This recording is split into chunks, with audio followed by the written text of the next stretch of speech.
to Gracie. Oh, I get it. Gracie.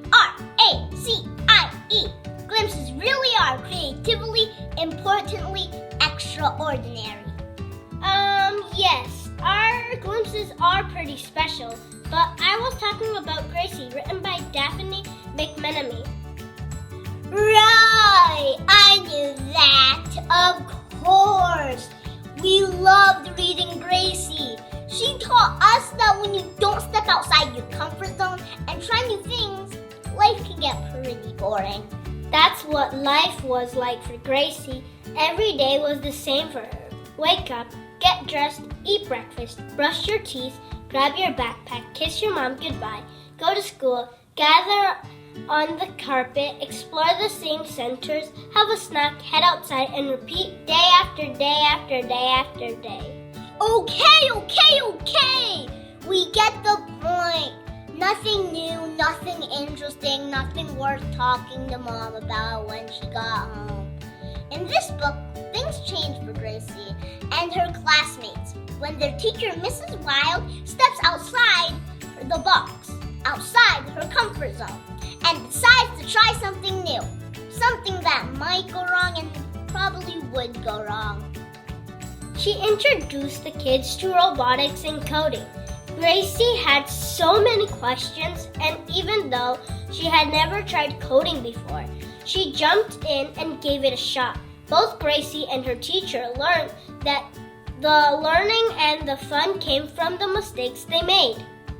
Suddenly, Gracie's days were worth talking about when she got home. By trying something new, her teacher unlocked Gracie's creativity and imagination.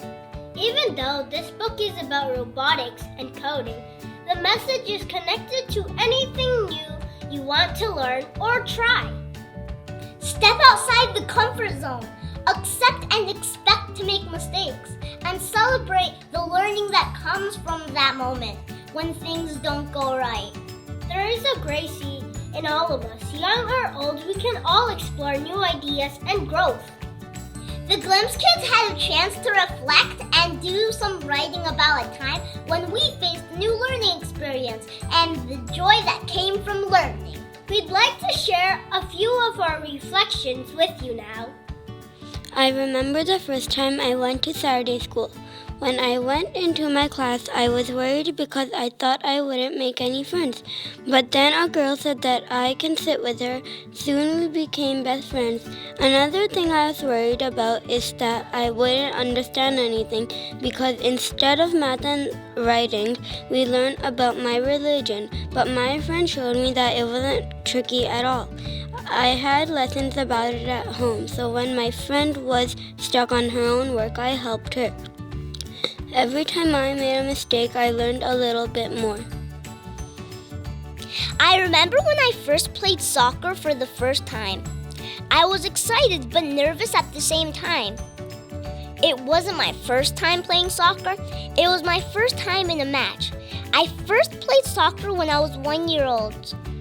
I was 5-year-olds playing the match. Everyone else was a 9-year-old except me. I thought they would make fun of me, but they were all nice. It felt good. Each time I couldn't block a goal, I learned more of their strategies.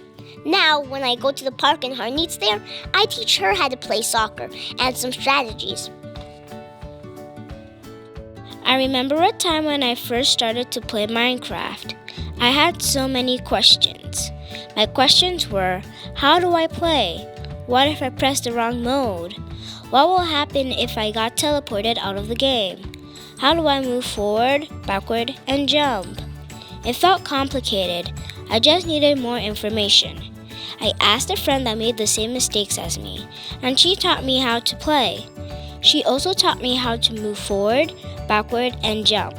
At first, I made mistakes, and that's okay. I wasn't good at the first time, but now I've improved.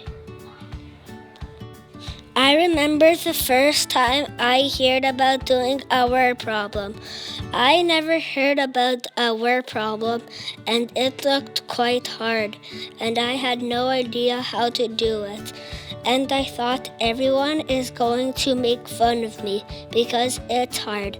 But nobody said anything, so I just tried. Then I think I made a mistake, but I wasn't sure. Then my teacher helped me with the word problem. The teacher taught me some steps. Then I found my mistake. Then I learned my mistake. Now I'm not going to make that mistake ever again. Then now I like to be challenged to the math word problem. These reflections and a few more of them can be found in our social media posts on Twitter and Instagram. We'd like to thank Daphne McMenemy for writing such a great book with such a great message. We'd be so interested in meeting you, and maybe a robot or two via a FaceTime chat. Or maybe you'd like to come by and visit with us for a bit. You know how to reach us. Let us know if you'd like to make that happen. Have a great day, everybody, and thanks for watching. Bye! There's joy, there's wonder everywhere when you see the world from the eyes of a child, the eyes of a child.